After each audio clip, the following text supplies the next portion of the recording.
back to this part of the Hackmaster Gamemaster's Guide. I always do it wrong. The Gamemaster's Guidebook, the special edition we got from Gen Con, is a beautiful black cover, and it's gold. Is it gold gilt? No, it's still shiny. It's a very shiny book. I love it. Even though I'm not a big fan of highly reflective pages, you know. So, the next part of this book is 0 level characters, and it covers 0 level rules, class specifics, class specifics, clerics have their own thing. Face of the Free, Order of Thought. Oh, this is the clerics thing. Cathedral of Light, Courts of Justice, Church of Everlasting Hope, Temple of the Stars, Temple of the Patient Arrow, Order of Thought, so forth. And it talks about the various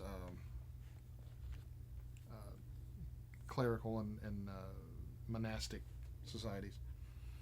I'll actually read what it says. As most Hackmaster players know, this game is about the journey from commoner to hero, as are we all. While most first-level Hackmaster characters are only slightly more powerful than the average store clerk, which it is equally obvious that the character has had years of previous experience in order to attain even his meager first-level capabilities. If your players are like mine, curiosity will eventually overcome them, and they will begin to ask about their characters' early lives. Well, yeah, but I always try and have my players do a background, some kind of a background story. So they should know how exciting it is. No. So that, yeah, okay. Well, you can still you still run with 0 level. While family background and relations have been covered in enough skeletal detail to provide a framework, we have provided a little about a character's actual pre-adventuring professional life, which is cool because I know a lot of people who have a really, really hard time coming up with any kind of a background. So if you want to roll a 0th level character to get that underway, experience point and level advancement. If you're level 0, you have negative 500 experience points. At 300, you're a half level, and at 0, at negative 300, you're at half level, and at 0 experience points, you have 1. Now, imagine, if you will, what it takes for a 0th level character to get 500 experience points at anything. You don't go out, a normal guy would just go out and kill a couple of orcs, right? But imagine getting your average store clerk, pizza delivery guy. Now I'm not talking about like I've got a friend who is a pizza delivery guy, and he does the Renfest on a regular basis and has a collection of swords and probably could go out and kill a couple of orcs. You know who you are out there.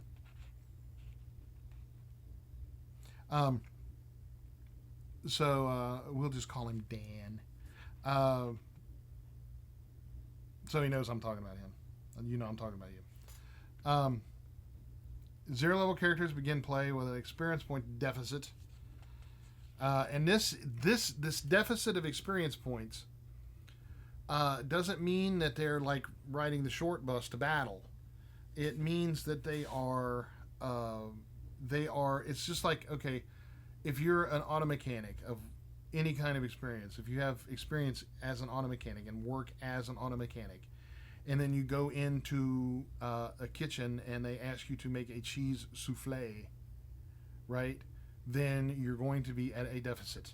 If they're going to ask you to cook anything, if you don't have any experience in that field, is what it's trying to simulate. And I can agree with that. That you have to actually do work in that field to have experience, to be up to not knowing anything about it. So, I think it's a good system. I like it. Then it has class specifics, things you get, and they're all penalties. For example, when I said zzz, it made my whole head vibrate and rattle. Fighter advancement. Okay, if you're a 0th level fighter, then you still get a D10 hit die because you're tough and you want to become a fighter. You get a -1 initiative because you really don't know what to do, right? You get a -1 attack bonus because you really don't know what to do. And you get a +1 speed, which you run away easier and faster with a little more panic, a little more adrenaline in the steps, right? That's the way I would explain it. And it goes like that for each character class and what they can do and what they can't. Their minuses and so forth. So, and then of course the clerics, it covers all about the challenges of faith advancement or fate advancement, order of thought, so forth, all the different clerical orders. Then it has a very extensive section on NPCs. Many hats, many shoes, non-player characters, and the many roles of the Dungeon Master, or the Game Master. Yes, it is truth. Building an NPC, basic details, more details, and complete detail. NPCs by type, which covers merchants, service providers, hirelings, etc. Personnel acquisition, which is hiring hirelings and henchmen and sidekicks. Hiring a sidekick. I will call the Robin. NPC loyalty and morale. And this is something that was covered in detail, kind of like this in first edition D&D, which, of course, Hackmaster harkens back to that whole golden age of gaming, and keeps that flavor alive. And that's why I like Hackmaster, because it keeps the flavor and the spirit of, I don't know what makes such a mean face. God, it's awesome. But yeah, it has tenacity levels and costs and experience and how they add and proteges, mentoring, and so forth. Then it's got a list of names, Dwarven names, like Addermack, Dargrim. I don't know, I would be opposed to any name that started with Dar, unless he had a really low intelligence. Guy. Golzamak, Garoom, and so forth. So it has a lot of... the only thing that I really don't like, and I don't know why this is, because, Thorin, Oakenshield, had a big freaking Oaken shield. And things like Goldheart and Ironheart and Oreshod and Plum Fist and Quartz Eye, Steelhead. Those annoy me for some reason. When somebody else, I've had a person, what the heck was their name? It was something like Black Bucket or Water Pail or something. I just got mad. I got mad at them, and I don't know why, because all my dwarves are like Smade, and he doesn't have a last name. He was expelled from the Dwarven clans because he loved humans. He liked humans too much in my world, in my universe. And he started the Dwarven Tavern. He's the dwarf that owns the Dwarven Tavern and runs it. And he has a pair of magical axes named Half Tooth and Wing. And it's just, I just never gave him a last name because those annoy me. And I don't. There's no real reason for it because I think Thorin Oakenshield is one of the coolest freaking names in literary history. And, you know, and Tolkien is literature. It's literary. It's not genre.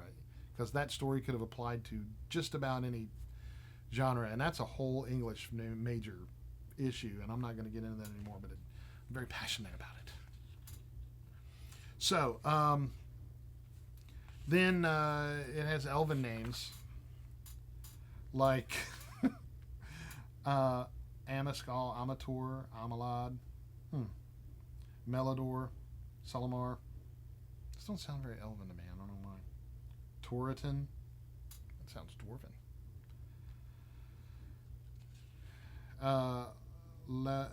Liberadalalan, Melin. That sounds elven.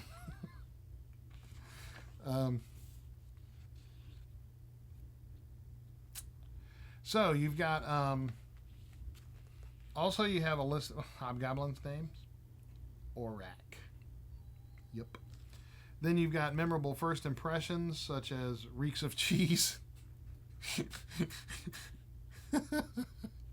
Yes, that's actually in here. Reeks of cheese.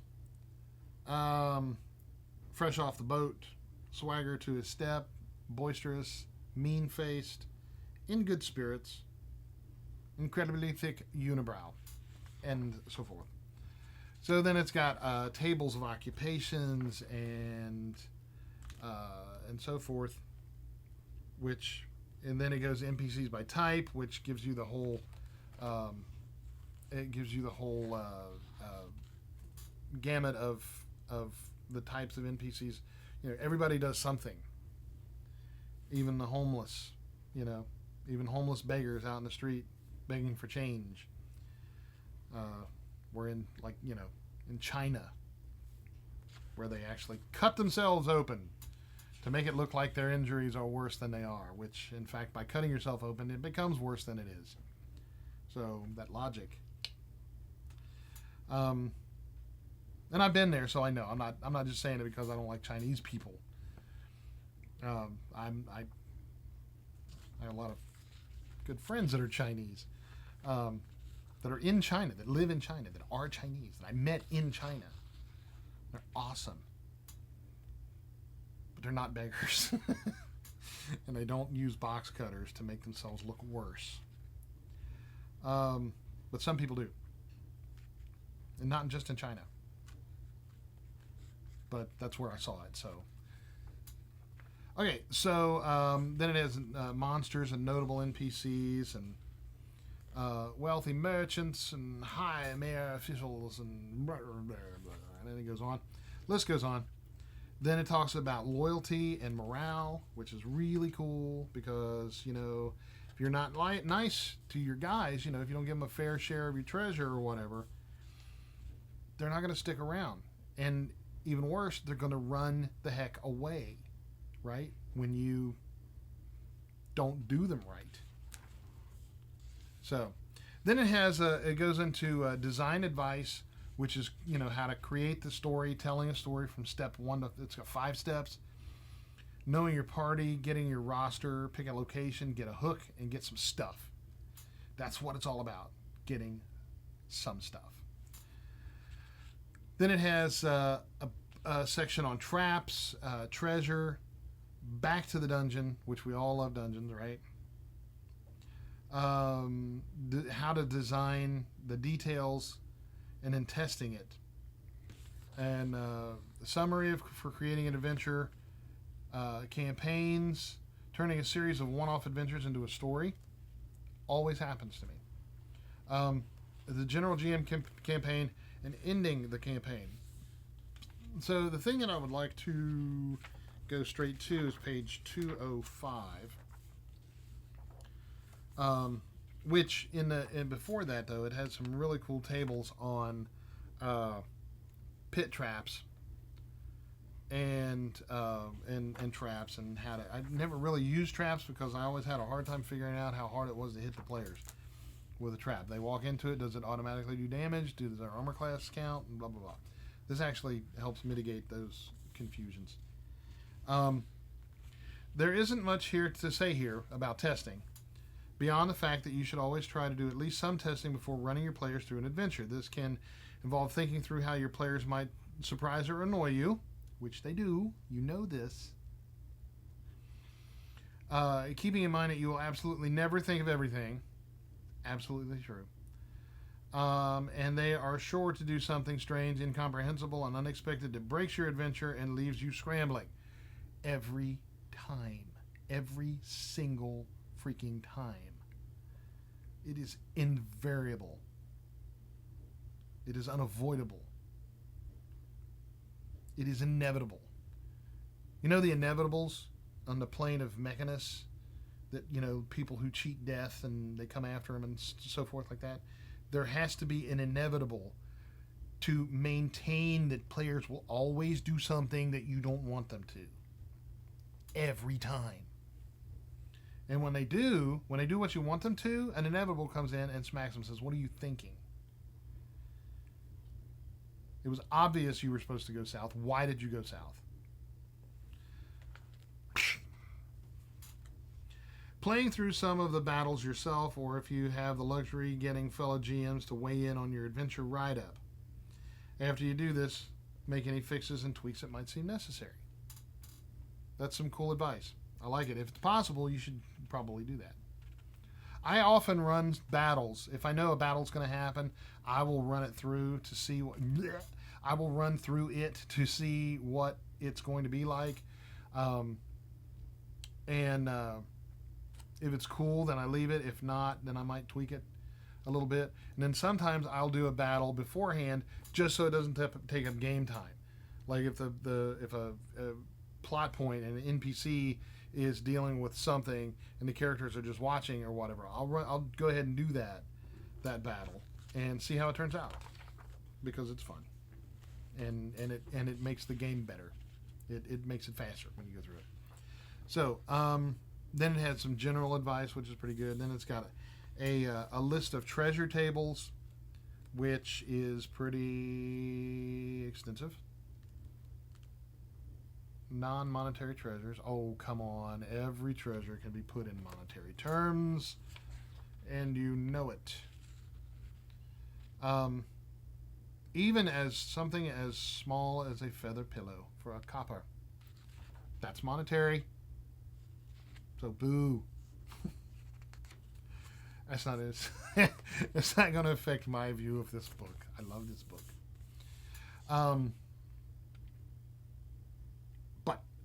Then it has the quality items and what happens. Quality bow restrictions.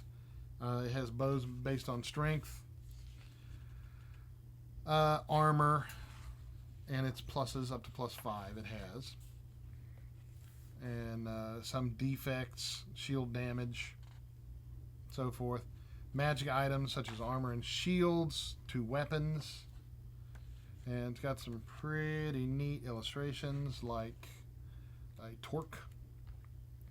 Here on page 259 is a torque, as you can see.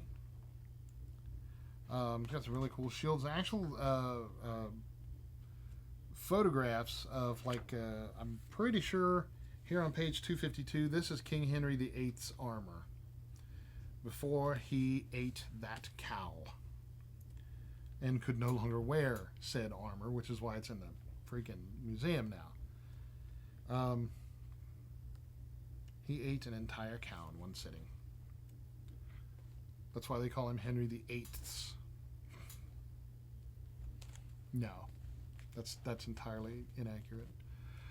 So the magic items, very well thought out and pretty cool. Such as wands and, I mean, all the standard fare.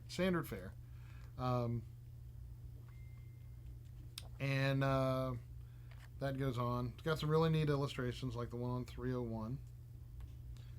So forth. Gives me an idea. Um, and it's really cool. I mean, it's got like I said, it's got a lot of first edition D&D flavor to it. Then it has a section of NPC descriptions, such as the astrologers. The astrologers all possess at least advanced mastery in astrology and are often employed by the court of the church to keep accurate calendars. Some are sought after by mariners if a dedicated navigator cannot be found in port. That is their description of the astrologer. Not he is tall and has a telescope. He's a thin guy and has a telescope mark on his left eye.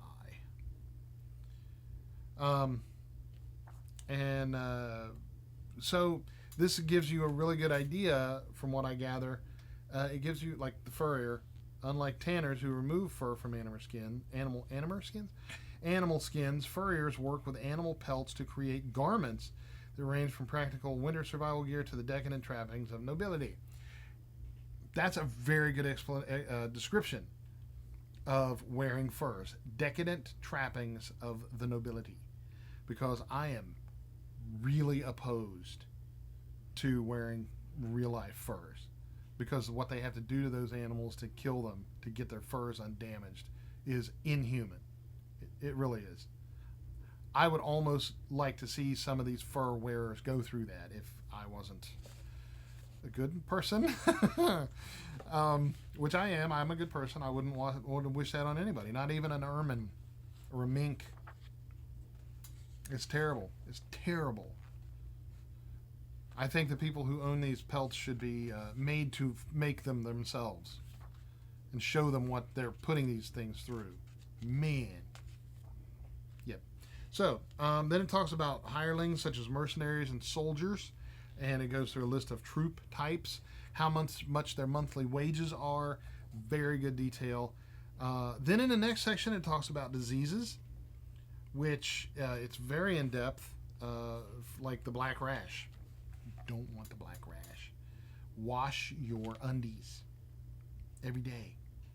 Wash your socks as well, because you might have feats of strength, but then you'll have the black rash. Or the blue death. Or the brain fever. And, you know, if you eat like at White Castles, you will catch the burning bowels. I love White Castles, unfortunately.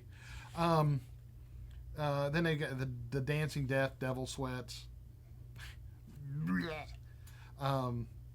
flesh rot, goblin pox, plague, the shakes,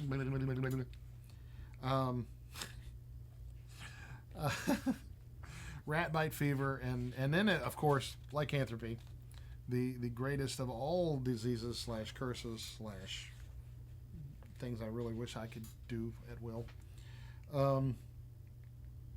and cures and lycanthropic personality quirks, foul mouth, son of a booger, glutton, so forth. Then, of course, it has the Kingdoms of Calamar, which I actually have the Kingdoms of Calamar book, which is like the beautiful illustration, the fantastic, lovely, like this one on page 357, which is the Lake Jorak, because there's 2 K's at the end. It's just, I mean, it's resplendent beauty. Love the way they cartographed this. I've loved that ever since I got that other book way back when. And so that is the book, and it finishes out with the I'm just going to show you this black thing here. The Hackmaster Guide, Gamemaster's Guide, Hackmaster Gamemaster's Guide. I really don't know how much it goes for. This one went for quite a bit at the con. But yeah, it's like 50 something or 70 something bucks. I don't know. I will actually I will look that up and make an announcement. I'll write it in the description of the thing, the video, when I put it up. So this definitely gets 5 axes because it is right up there with what I want a book to be. It's a lot of details, a lot of tables, great artwork, organized tremendously well. Everything's easy to find, even though the font, they've got a funky font. It's not a funky font. It's a font of it has character. It's not like it's like black cherries or something, or parchment. It's kind of like an Egyptian font but it's still easy to read, so no points off for that. Normally, books that rest too heavily on fancy fonts lack in content, but that's not the case with this. The content is wonderful, and the fonts just add character. So, I feel like I'm doing like MasterChef of books, because it is very well done, and it is also rare to have a work this well done. So yeah, that was, I apologize for that. So look them up. Definitely get a copy of this, because not only is it good, even if you don't play Hackmaster, even if you're not a Hackmaster fan, there's a lot of really useful tables in this, like the fumble charts and the critical hit charts, and some of their other combat things. Very useful for all games that are kind of like Pathfinder 3.5 related, and just some general rules. So yeah, this is a must for every gaming library.